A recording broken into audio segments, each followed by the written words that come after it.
Hello, everyone. My name is Amanda Johnson Anthony.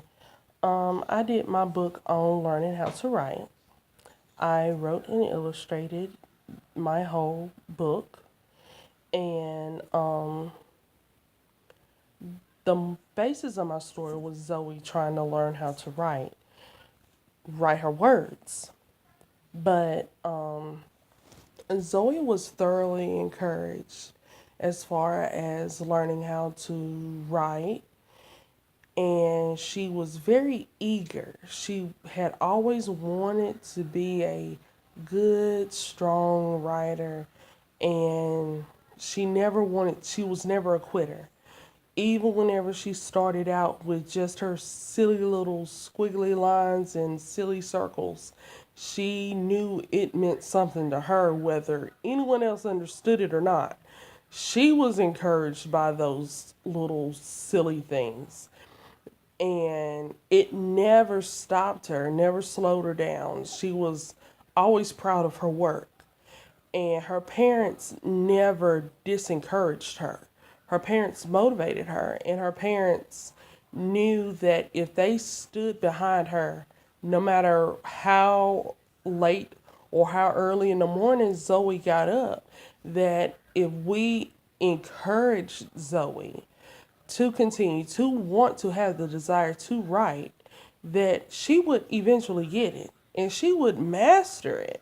And so Zoe, she finally got to a point where she actually had got her writing down.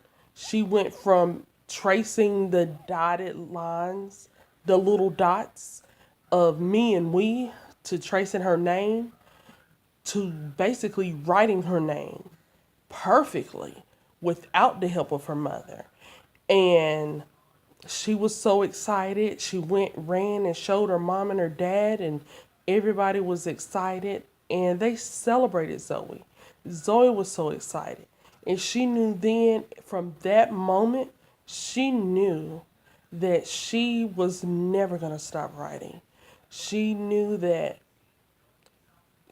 writing was something that she wanted to do, and nothing could ever stop her. And I hope that you guys enjoy my book, um, and enjoy the little Zoe story. Um,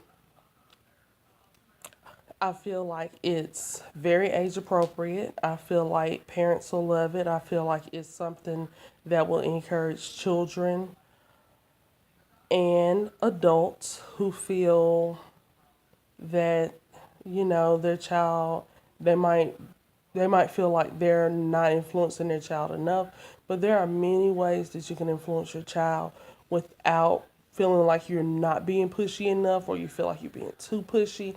But sometimes you just have to push and maybe stand back and let them do what they do, because sometimes you might get frustrated handing your child just a piece of paper and a pen or a pencil, and them just making all them squiggly lines and silly circles all over the place. But it's just them creating that foundation for them to begin to write. And you never know what kind of little writer you may have.